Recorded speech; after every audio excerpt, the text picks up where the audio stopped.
আমার সিনিয়র ব্রাদারও কোনো না কোনো ফরম্যাটে পার্টিসিপেট করেছেন, করে আমরা একটা জিনিসকে সেটেল করেছিলাম। কি সেটেল? পোস্ট ইলেকশন কি হবে। এখন যে জিনিসটা হচ্ছে এটা তো প্রি ইলেকশনেই ডিটারমিন হয়েছে, শুধু ডিটারমিনই হয় নাই, লিখিত আকারে হয়েছে, সেটা মেনে নিতে হয়ে গেল। এটি তো সমাধান। এখন আপনি যদি এসে আবার নতুন করে আলোচনা শুরু করেন, তাহলে অতীতের আলোচনাগুলো তো লেখা আছে, এখানে পরিবর্তন আনতে হবে না? আর এখানে যখন আপনি পরিবর্তন আনতে যাবেন, যারা এটা স্বাক্ষর করেছে তারা আহত হবে না যে এইভাবে আমরা একমত হতে পারি? কিছু দ্বিমত থাকা সত্ত্বেও আমরা এখানে এগ্রি করেছি।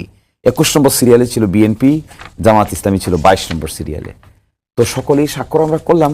এখন আমি একটু সারপ্রাইজডই হই, যদিও আমাদের জ্ঞান বুদ্ধি এত বেশি না, সরকার যারা চালান তাদের জ্ঞান বুদ্ধিতে অনেক, নিশ্চয়ই অনেক versatile people are there. But however আমার পরামর্শটা থাকবে, আমি যেহেতু জামাত ইসলামীর পক্ষ থেকে দিন রাত পরিশ্রম করেছি আমরা ঐকমত্য কমিশনে, just to come to a conclusion. আরও ইন্টারেস্টিং, গণভোটের প্রস্তাবকারী কিন্তু বিএনপি, গণভোটের প্রস্তাবকারী কিন্তু অন্য কোনো দল না। এবং আমরা যে প্রস্তাবগুলো তখন করেছি সেগুলো জামাতেরই কথা হওয়া উচিত, সেই কথা তো এখন লেখা হয়েছে। এখন লেখা হয়েছে, ইলেকশন হয়েছে, পরবর্তী স্টেপ কি? বাস্তবায়ন হবে। তো পরে আর আলোচনা কেন? পরে আবার পদ্ধতিগত আলোচনা কেন? এই যে পদ্ধতিগত আলোচনাটা, সরকারের প্রায় 45 দিন বয়স হলো, এই আলোচনাটা কি সরকারকে কোনোভাবে সাহায্য করছে? আমি বিগত 2 দিন বগুড়া শহরে ছিলাম, রাজশাহী শহরে ছিলাম। যে আইনটা তারা রিপিল করে দিচ্ছেন, মানবাধিকার যে আইনটা রিপিল করে দিচ্ছেন, এটা যেন রিপিল করা না হয় এই মর্মে বিএনপির একজন সংসদ সদস্য লিখিত ডিসেন্টিং দিয়েছেন। আপনি বুঝতে পারেন কি লেভেলে এটা গেলে পরে বিশেষ কমিটির বিএনপি থেকে মনোনীত একজন সদস্য এত বিরক্ত হয়ে ডিসেন্টিং দিতে পারেন। তো এই পর্যায়ে ওনাদেরকে আমরা যে কথাটা বলছি, তাতে আমাদের চেয়ে ওনাদের মঙ্গল বেশি হবে শুনলে, কিন্তু শুনতে চাচ্ছে না। আমার লানের ফ্রেন্ড বললেন তো রেফারেন্ডামের কোনো প্রয়োজন ছিল না, তাহলে তখন প্রস্তাব করেছেন কেন? তখন কি আপনার দল না বুঝে প্রস্তাব করেছিল? আপনারই তো প্রস্তাব করেছেন রেফারেন্ডাম। এখন যদি বলেন প্রয়োজন ছিল না, 5 কোটি লোকের ভোট নেওয়ার পরে যদি আমরা বলি প্রয়োজন ছিল না, তাহলে এভাবে নিজের মতো করে যখন প্রয়োজন তখন বলবো করেন, যখন প্রয়োজন নাই তখন বলবো এটা দরকার ছিল না। আর উনি যে প্রতারণার দলিল বলেন, কি প্রতারণা তিনি করেছেন তার একটা ডকুমেন্ট দেখাই আমি আপনাকে। কিছু কিছু জায়গায় এখানে একটা নোট দেখতে পাবেন। নোটটা কি? অবশ্য কোনো রাজনৈতিক দল বা জোট তাদের নির্বাচনী ইশতেহারে উল্লেখপূর্বক যদি জনগণের ম্যান্ডেট লাভ করে তাহলে তারা সেই মতো ব্যবস্থা গ্রহণ করতে পারবে। এই জিনিসটা আমাদেরকে যখন স্বাক্ষরের জন্য পাঠানো হয় তখন এই জিনিসটা লেখা ছিল না। এটা কে লিখছে বলছি, আমি সেটি বলবো আপনাকে। ডিসকাস করার পার্লামেন্টে দাঁড়িয়ে বলেছে কথা, এবং হাসনাত আব্দুল্লাহ বলেছে এই ঘটনাটার আমরা একটা ইনকোয়ারি চাই। হাউ ইট ওয়াজ ইন্ট্রোডিউসড, এখানে কিভাবে ইন্ট্রোডিউসড হলো। এইটা কি এই যে 33 জন সংসদ যারা তালিকা মানে স্বাক্ষর করেছেন, এই 33 জনকে এটা জানতেন? 33টা রাজনৈতিক দলকে এটা জানতেন? স্বাক্ষর করার আগে, স্বাক্ষরের দিনে 33টা রাজনৈতিক দলের সাথে কি এই ব্যাপারে কোনো আলোচনা হয়েছে? এবং আমাদের কাছে আপনার বক্তব্য পরে আগে শুনে নেন। আচ্ছা, আমি আপনার মাধ্যমে বলতে চাই, হাসনাত আব্দুল্লাহর সঙ্গে তাল মিলিয়ে this issue should be investigated. CCTV ক্যামেরাটা দেখবেন। ওই সময় ঐকমত্য কমিশনে আগের দিন সন্ধ্যায় কারা যাওয়া আসা করেছে, ওই মিটিংয়ে কারা পার্টিসিপেট করেছে, কারা এটা বাধ্য করেছে। পরের দিন সকালবেলা এইটাও একটা কারণ ছিল এনসিপি, যে তারা পরের দিন সকালবেলা যে স্বাক্ষর করেনি। এই জিনিসগুলো এখন আমরা তো চেয়েছিলাম ঠিক আছে এগুলো সহ তো রেজলিউশন হয়ে গেছে, এই নোটটা সহ তো রেজলিউশন হয়ে গেছে, এইটা নোটটা সহজে রেজলিউশন হয়েছে, এইটা মানলেও তো অসুবিধা নাই। এই নোটটা যেখানে যেখানে আছে, এই নোটটা সহজে সিদ্ধান্ত হয়েছে, সেটা মানলেও তো অসুবিধা নাই। তো সেটাও তো মানতে চান না। কি বলেন কি জানেন? আমার লাইন ফ্রেন্ড বলতেছেন না যে আমরা প্রস্তাবনাকে মনে করতেছি আইন, আসলে সংসদে উপস্থাপন করতে হবে। আচ্ছা, আমরা আইন আর প্রস্তাবনা কাকে বলে এতটুকু পার্থক্য তো আমরা বুঝি, কোনটা আইন, কোনটা প্রস্তাবনা, কোনটা কনসেনসাস, কোনটা পলিটিক্যাল কনসেনসাস। কনসেনসাস হইতে পারে, কিন্তু আইন করতে গেলে তো পার্লামেন্টে আপনাকে করতে হবে। কেন এটাকে আপনি ওই গেজেটটাকে আপনি আইন মনে করেন না? গেজেট রাষ্ট্রপতি গেজেট সংসদে তো এটাকেই করতে হবে। তো কি করতে হবে? কেন? No, never. This is order. এই অর্ডারকে তো আপনি আইন মানছেনই না। হ্যাঁ, এই আইন মেনেই কিন্তু আপনি নির্বাচনে গিয়েছিলেন। এই আইন দেখেন 13ই নভেম্বর, নির্বাচন তো হয়েছে পরের বছরের 12ই ফেব্রুয়ারি। তা আইন যে 13ই নভেম্বর হয়েছে, এই 3 মাস কইছিলেন আপনি? 3 মাস বলেন নাই যে আইন মানি না? এখন যে কথা বলছেন যে রাষ্ট্রপতি অশ্বডিম্ব পেরেছে, তো 3 মাসে অষ্টডিম্ব দেখেন নাই আপনি? তখন বললেন না যে আইন মানি না, এই আইনের অধীনে আমরা ইলেকশনে যাব না, এই আইন যদি থাকে তাহলে আমরা ইলেকশনে পার্টিসিপেট করবো না, বললেন না কেন তখন? এখন ইলেকশন হয়ে যাওয়ার পরে অশ্বডিম্ব স্বর্ণডিম্ব হয়ে গেছে। এই যে একটা আচরণ, এই আচরণের কারণে আমরা বিরক্ত, জেনজিরা বিরক্ত। রুট লেভেলে আমি বলবো, এখন যদি একটা সার্ভে করেন যে এই আচরণে বিরক্ত প্রকাশ করার জন্য একটা সার্ভে করেন, আপনি টেলিভিশনে দেন একটা, কিংবা অনলাইনে একটা সার্ভে করেন, অথবা বাস্তব ফিল্ডে একটা সার্ভে করেন, এবার বুঝবেন। আপনারা তো সার্ভে করবেন না, এখন করতে পারবেন না। আমি জানি না আপনাদের এই স্বাধীনতা আছে কিনা, কতটুকু স্বাধীনতা এক্সারসাইজ করতে পারেন। আজকেও জায়গায় গিয়েছিলাম, সাংবাদিকরা অভিযোগ করেছে তারা রুট লেভেলের সাংবাদিকরা স্বাধীনতা এক্সারসাইজ করতে পারেন না, কোনটা যাবে, কোন শব্দ যাবে, কোন শব্দ যাবে না, এগুলো এখানে বসে সেন্সর করেন। এই লাইন শুরু হয়ে গেছে, আমরা শুনে আসছি এক না, জায়গায়। এরকম এখনো শুরু হয়েছে, এটা মনে হয় না। রিপোর্টাররা বলেছেন, এটা আপনারা হিসাব করবেন।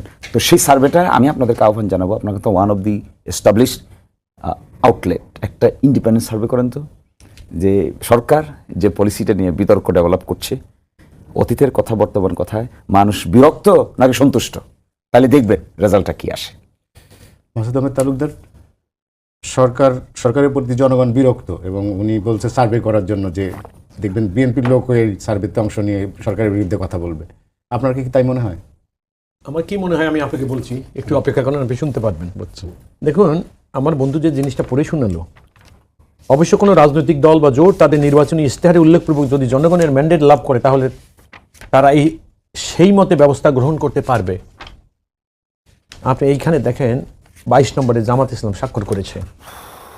এই কথাগুলাই জামাত ইসলামের স্বাক্ষর আছে, আপনি কি লক্ষ্য করেছেন? উনি তো সেটাই বলছে যে আমি বলছি, জেনে যখন জানছে তারপর তখন স্বাক্ষরের সময় এসে আপনি আপনার ফাঁসির আদেশ দেখে পড়ে যদি আপনি স্বাক্ষর করেন, এটা ফাঁসির আদেশ না। এরপর আপনি যদি মনে করেন যে আমি খুব বিচক্ষণ কাজ করেছি, এইটা যারা শুনছে আমাদের বক্তব্য তারা বিবেচনা করবেন যে আমি কি বিচক্ষণতার পরিচয় দিলাম।